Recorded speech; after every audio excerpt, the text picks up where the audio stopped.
3, 2, 1. What's going on, everybody? This is the Undefeated by Choice podcast, brought to you by SteelFist Fights. We just got finished with an amazing fight card this last weekend, Friday, March 22nd. We were pushing it pretty hard, and it lived up to everything we wanted it to. Every fight was great. I don't think there was a bad fight on the card. We had lots of first-round finishes, just all the excitement and fireworks that you want in a show, and then also very, very technical battles. It was a pleasure to see a lot of the fights. All the guests that I had on the podcast prior to the card performed very well, and I'm proud of all of them for what they did, and we can't wait to get each and every one of them back in the ring. Our main card, Clay Collard versus Lucas Montoya, was a first round finish. But man, when you go with a speed like that, you expect a first round finish. They both were putting everything they had into it. They both were picking their shots very well. Lucas was very active. Clay was ducking a lot of shots, working the body, but also eating a lot of shots, it was a very technical battle, and it was one of those, as soon as they started throwing, you knew something was going to happen in the first round. If something didn't happen in the first round, they would have been pretty tired going on from that point. But then again, both of them are professionals, and I guarantee they've trained for to go all the rounds. But it's hard to imagine that type of speed and that type of energy being exerted and then not getting tired. So it was an honor to watch them. Clay finished with, I believe it was a liver kick that rocked, took the gas, took the wind, I guess the wind out of Lucas. He kind of buckled over, held his stomach. You could tell he was in some serious pain there, or at least out of breath. And Clay capitalized and started dropping some bombs on him, and then there was a ref stoppage. The co-main event, Caitlin Neal versus Shannon Sin, was awesome. It was such a good technical display on both parts. I felt Shannon just didn't have the range, and she couldn't close the distance quick enough to really put it on Caitlin, and Caitlin kept her at distance and kept her guessing. She would hit her with either a double jab, as every time she stepped in, she'd either hit her with a double jab or a counter right hook, or she was beating her legs up. She was beating Shannon's legs up. Just every time Shannon would step forward, she'd even kick, from the back foot, she'd, do a shin kick, kind of like John Jones does. And then the front leg kicks, shin kicks, to the kicks to the thigh. I mean, she was really taking away Shannon's ability to move forward, and then. They went all 5 rounds. It went to decision, and the first round, was really, I think it was a testament to what I always push, is, with anybody I'm working with, is to work the body. And the first round, they both stayed in the tie clinch for probably 4 minutes and 50 seconds of the fight, of the first round. It was pretty much spent the entire time in the clinch, just throwing heavy knees to the body. And Shannon was landing a lot of knees to the body, but Caitlin, was definitely landing the more solid shots and the more devastating shots. And I believe that also, hurt Shannon where the point where she didn't want to clinch up with her again. So it was really just a good match of technical skill, showing what level that Caitlin's at. So congratulations to her on her win. It was just a great night of fights, and if you weren't there, you missed out on some great fights. But you have a chance to get there this month too, and we're gonna get everybody on the podcast that we need to let you all know what's gonna go down and how good everyone's gonna do.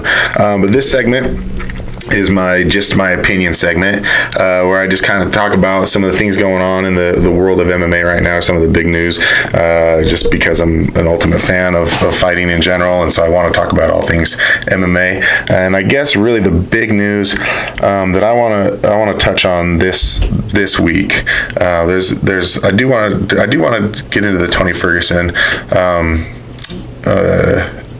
situation, but not this week. I feel I want to wait a little while longer before I approach that one. I want to see, after he's had some testing, had some professionals look at him, because right now it's massive speculation. It's very dangerous to speculate someone's mental ability and mental well-being. So I want to wait till we get a little bit more info on that before I touch that topic, just out of respect to the fighters and just my experience with mental illness.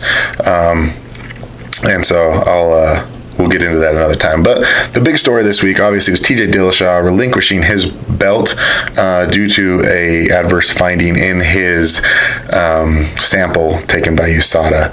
And they have yet to disclose what the prohibited substance was, and the internet is running rampant with speculation. Most fair weather fans or fans that are not really in the loop of fighting automatically just assume it's steroids, and there's a possibility it's that, but there's a lot more signs are pointing to it not being that than the opposite.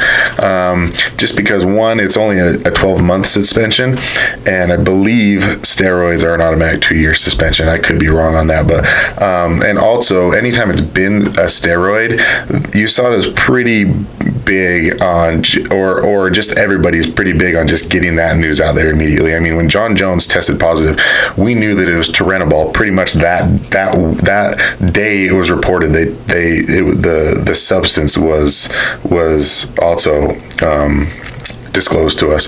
So and then his second, or whatever, I don't know, second, third, fourth, fifth, whatever time, they thankfully introduced the world to the word picograms, and now we all know what a picogram is, and we all know that it's the equivalent of throwing a grain of salt into an Olympic-sized swimming pool, and that is the scientific term that everybody who tries to explain picograms to me uses. So thank you, John Jones, for giving the world that little nugget of knowledge. But yeah, I mean, we've always kind of found out pretty quickly what it is that they're on, but with TJ, it's been kept a secret still, and so we're all left to speculate. What is it? What did he take? Now, again, the signs pointed to being steroids are not, or even testosterone, which it's you're battling semantics with that. I mean, it's all the same thing. It's all testosterone, but people seem to get confused because it's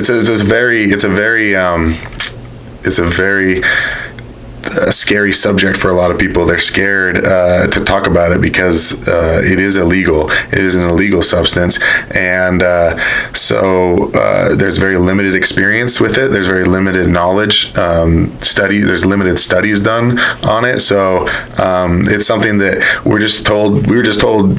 Don't do steroids, they're bad, and then we were kind of just left at that. They'll give you heart problems, they'll make you rage out, they'll make you, it's all this, the most negative things that could ever come from it.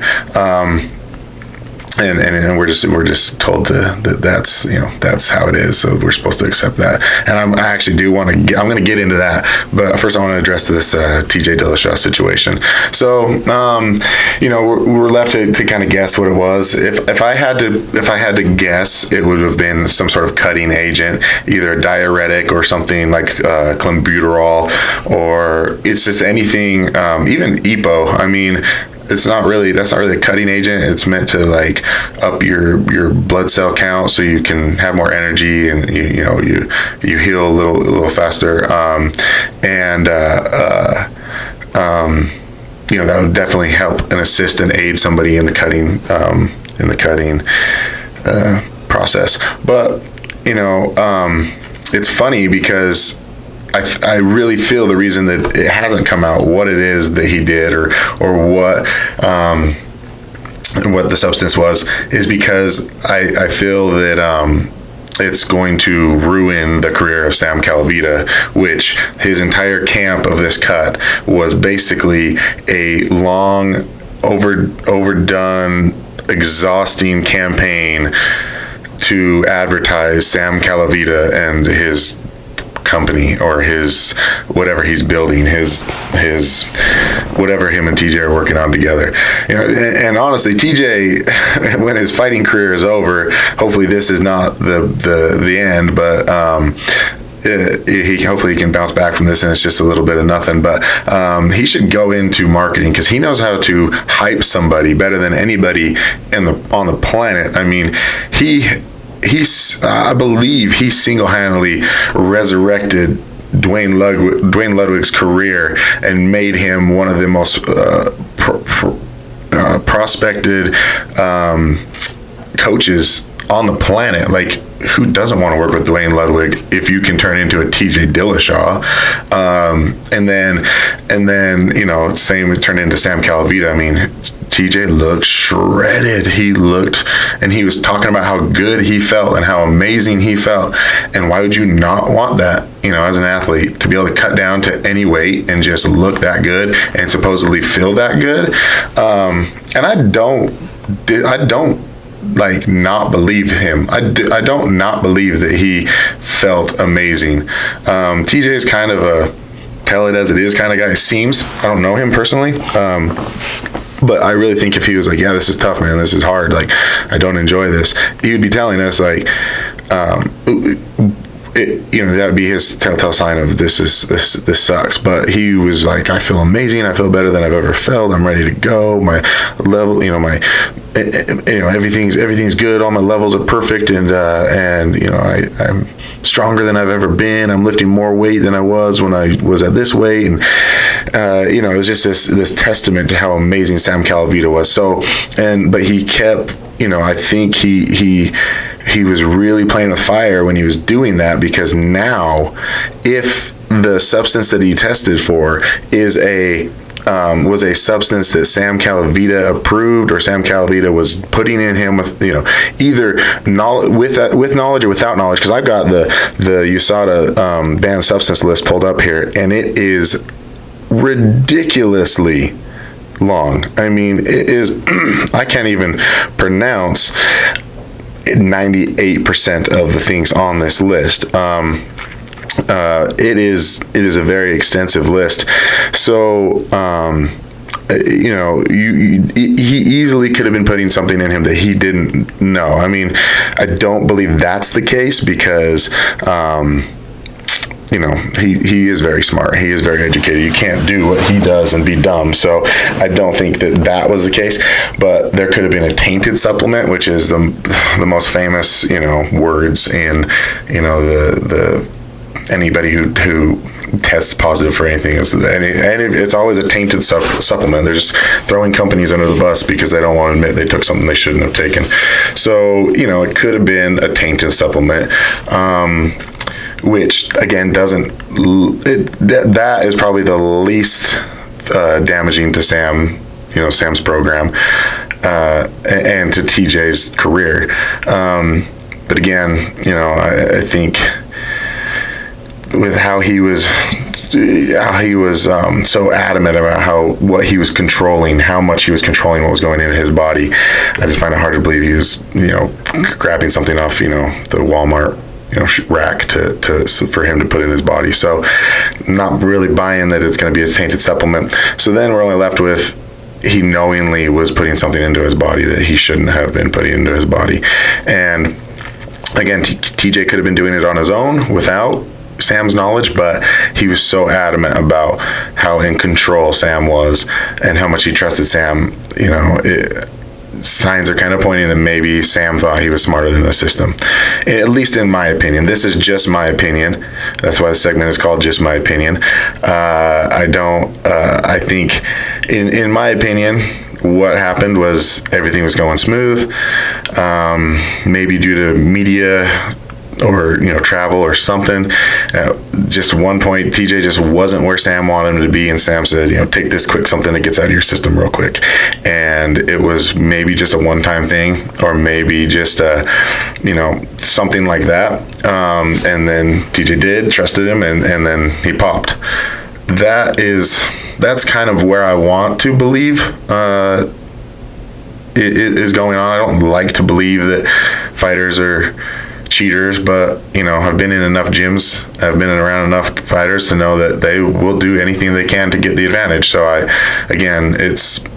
I want to believe the best in people. I want to see the best in people. I want people to succeed and win.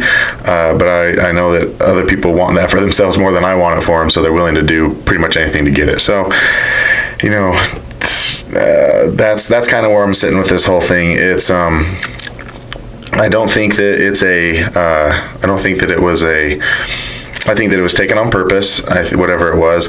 I don't think it was a steroid. I think it was some sort of cutter, even like a diuretic, which again would make sense as to why it would be only a 12-month suspension, because a diuretic is only on the banned substance list. It's not illegal to take diuretics. So it could have been just something as simple as a diuretic, like, let's flush this out of you real quick. Maybe you ate too much at the press conference and I didn't want you to eat that, so take this and poop it out and let's move on.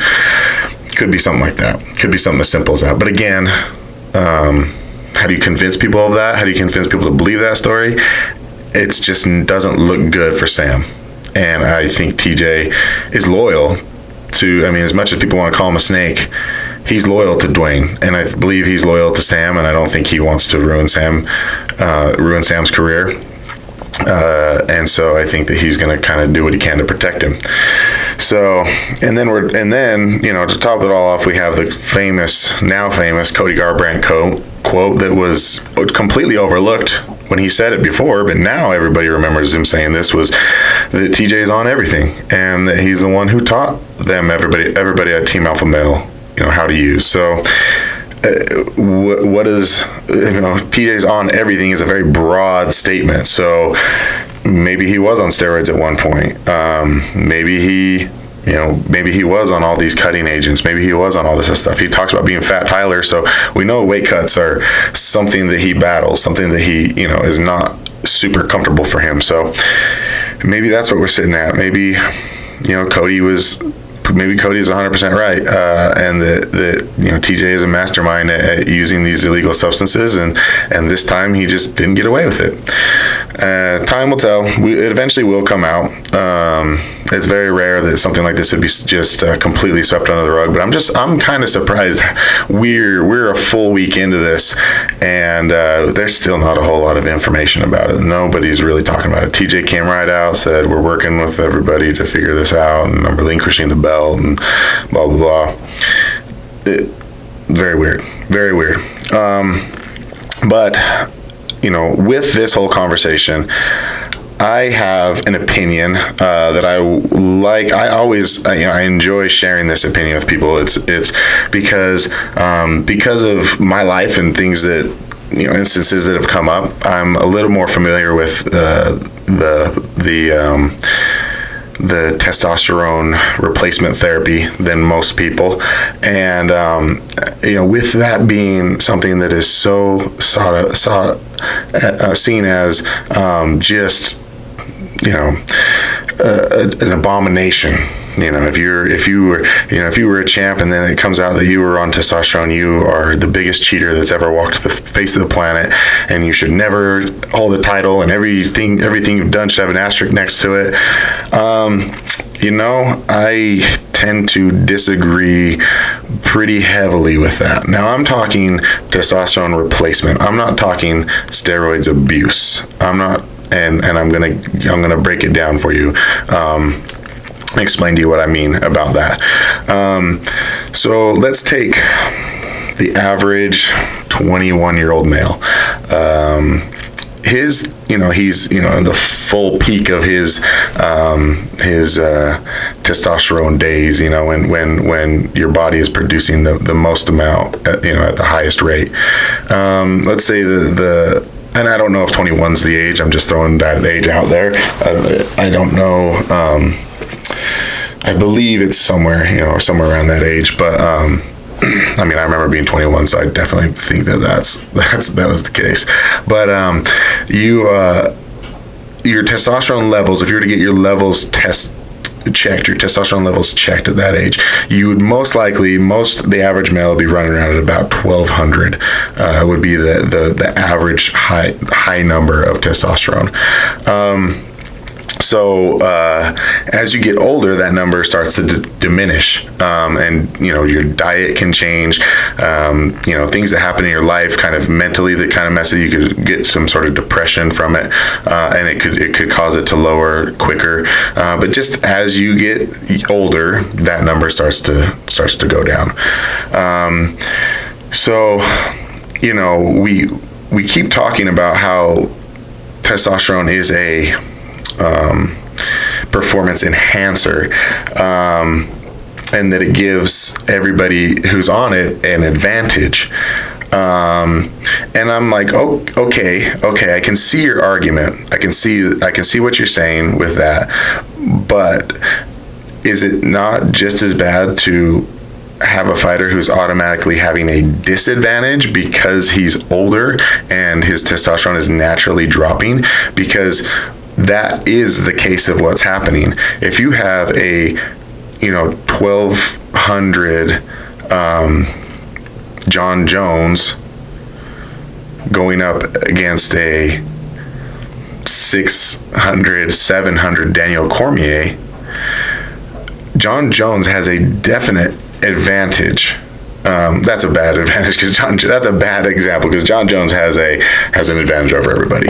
But what I'm trying to point out is your levels definitely affect what you can do, and we saw that with Vitor Belfort. Vitor Belfort was one who was on testosterone replacement therapy, which means his doctor was keeping his levels at an average high range, just like he was a 21-year-old, and you could see it in his body. You remember when he first started the UFC, he was obviously a steroid abuser. You don't have muscles like that. You don't look like that without being on something. And then you have Vitor Belfort, who's throwing head kicks and knocking out Michael Bisping. That was a muscular older man who was obviously on something, but his body was not an abuse. His body did not look like he was abusing the steroid. It looked like his testosterone levels were that of a younger man. So we saw the drastic change in his body once they completely took him off of it, and everyone wants to, well, that just proves how much of a performance enhancer it is, but it also proves how much of a disadvantage a man is at without a high enough testosterone level, because it's because his training didn't change, his skill level didn't change, his nothing changed other than he was no longer on that, and we saw the drastic change in his body. His body did not look healthy. His body looked very saggy, and everyone wants to poke fun at it, but that's not safe. That's dangerous. What was going on with his body at that point, and he started.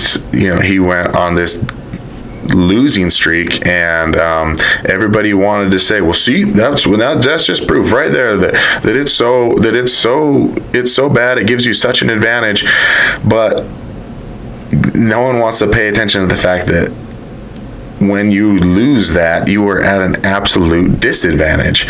And I don't think that's fair either. I mean, if we took this into the context of, let's look at your eyes. Let's look at your eyes. Younger guy's going to have, better eyesight, more than likely. And as you get older, your eyesight starts to go. So if you had a fighter who, decided to go get LASIK, well, because his eyesight started to diminish with age, and he goes and gets LASIK just so he can have the same eyesight as the 20-year-old he's fighting, does that give him an advantage in the fight because now he can see better? No. And that's, approved. So all I'm saying is, if we could, instead of saying, well, if you have steroids in your body, you're a cheater and you have an advantage, let's look at it realistically and say, okay, it's okay to have your levels within the same realm of everybody else who's fighting. The 20-year-olds, the 40-year-olds, their testosterone levels can all be at the same level. That you can do that without being, a steroid abuser. And for in my own personal example, it was late 2007 or early 2017.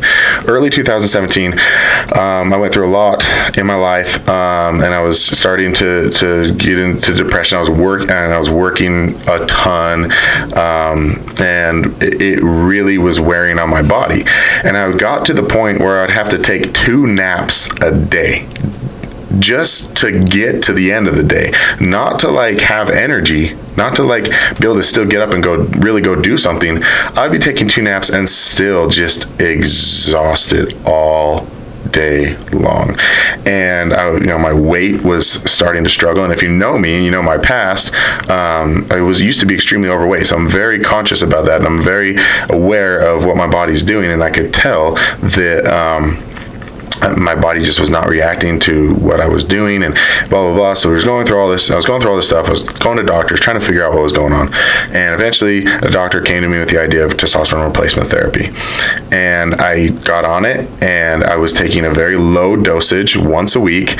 And it was supposed to just do that for the rest of my life. I was supposed to just, continue to take this very small dosage, till I'm dead, because there's a lot more to what happens to your body when you come off testosterone, that I don't really want to get into, but just because I don't want to take that much time to explain it. But anyways, I got on this, and so I was taking this small dosage, and I was feeling better. I was feeling a lot better. I felt more optimistic. I wouldn't get into the brain funks. I was thinking a lot more clearly. General mood was a lot better. When you take these small doses, you don't do the big waves where you're spiking your testosterone, because as soon as you take the shot, and then as the week goes, you start to diminish and you start to feel like crap again, so you become depressed and rage. When you take very small doses, you're going like this. You're getting your level up just a little bit, then it starts to fall, and you get up again, and that's kind of just the wave that it rides. So you don't have the rage mood swings. Those come when you're a steroid abuser, not when you're having testosterone replacement therapy. So I, and I was continuing to train, and I let my partners know ahead of time, like, hey, I'm taking this stuff. I don't know how my body's going to react to it. I don't know if I'm all of a sudden, if it really is going to be an advantage to me. So I just wanted them to know, who they were in there with, and they're all like, yeah, we don't care. Like, you're not that good, so we're not worried about you doing anything to us. So, and it's true. I mean, I did not become a better fighter. I didn't have an advantage, being on testosterone replacement therapy. I didn't have an advantage. I wasn't faster. I wasn't stronger, and I know how to work in the gym. I know what to do with my body. I know how to build muscle. I know how to build strength. I know how to do all of that. And on the testosterone, I didn't have this giant advantage over anybody. I wasn't so much stronger all of a sudden, or even like really getting progressively stronger. I was basically maintaining. There was just so much that I was seeing this, and I was like, man, I mean, I feel good. My life, my quality of life has gone up.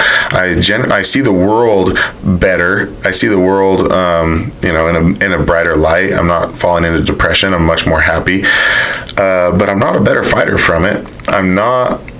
I don't think I could go in and head kick Michael Bisping. So, I have a personal experience with this, and I think that, in my opinion, just my opinion, that that should be considered a little more closely than what we're giving it credit to. I think we just kind of write it off and are like, steroids are bad, don't do them.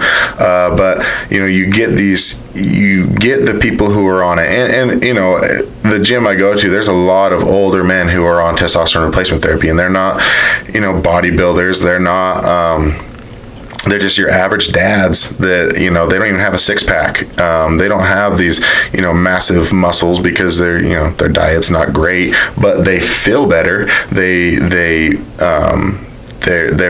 life, their day-to-day life is better because of it.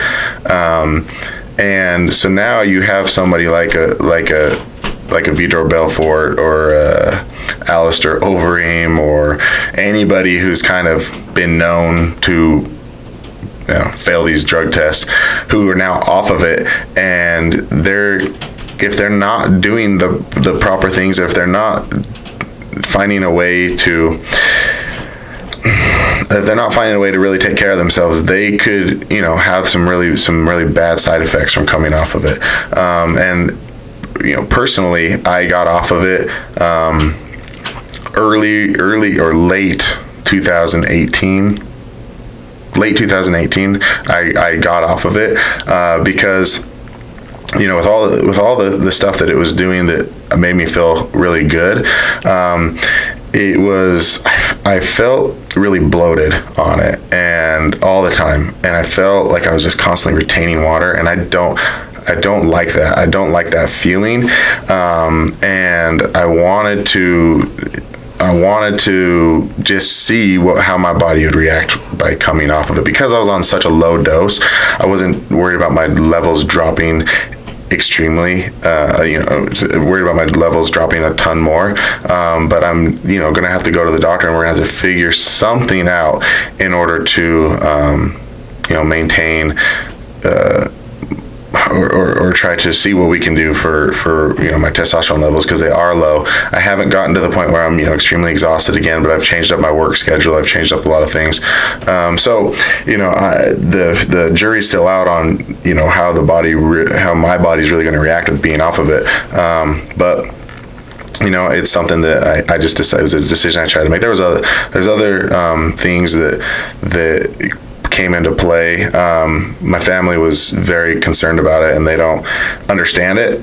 And I just was getting tired of trying to explain it to them, because they just, they grew up thinking steroids are bad. There's no way that they're good. There's nothing that they can do that's good for you. And as much as I tried to explain it, then no one was listening. So, me explaining it on here, I'm sure there's a lot of people who are not going to believe a word out of my mouth, or they're not going to, they're not going to change their opinion on it. But those who, especially these older fighters that want to continue doing it but feel like they're missing a step, it sucks that it's so misunderstood and so just like looked down upon, that they may have to end their career and something that they love due to the fact that it's still so new. Because it was just like closed book. It's bad. Don't do it. Walk away. And now that we have so many athletes testing positive for it, and these tests are so accurate that no one's really cheating it anymore. So now it's coming out that everybody's on it. We might actually be able to start the discussion of, okay, what are we allowed to do? And we saw that with John Jones. Is like, well, is he now just allowed to fight with picograms in him? Are they allowed to, pulse and keep coming back into him? So we'll see. We'll see if people can start the discussion on it, and we can try to get everybody on the same playing field. Because that's what I want to see. I want to see two guys, or two women. Women have testosterone as well. I believe that's correct. I know. Yeah, they have to. They have to. It's very, very small, very limited, but you have to have, because men have estrogen as well. So my brain almost broke on that moment. You almost saw me have a meltdown right there. But I would like to see two people on this with the same advantages at the same, peak, like. Because then you get to come down to the real skill. You have a guy, obviously we saw it with Vitor Belfort. You see somebody with lower testosterone going up against a younger person, he's at an absolute disadvantage. So you give him that advantage again.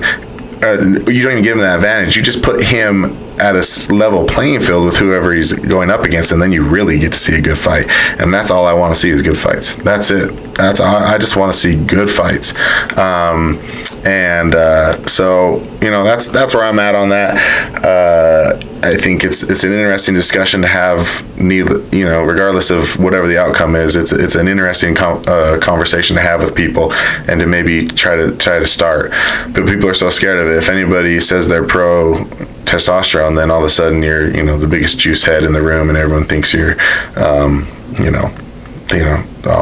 Schwarzenegger, and you're just drinking gallons of testosterone every day.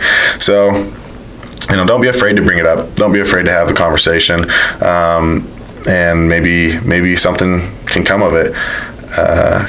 Just in my personal experience, it did not give me an advantage in the cage whatsoever at all.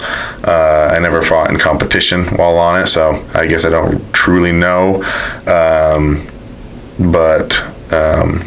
Yeah, I don't know. So there you have it, everyone. Just my opinion. Episode 2. Some food for thought, stuff to think about. Stay tuned for the rest of this week. We've got some big guests coming on. We got this next fight card coming up. It's going to be great. I'm very excited for some of the matchups that are on this card.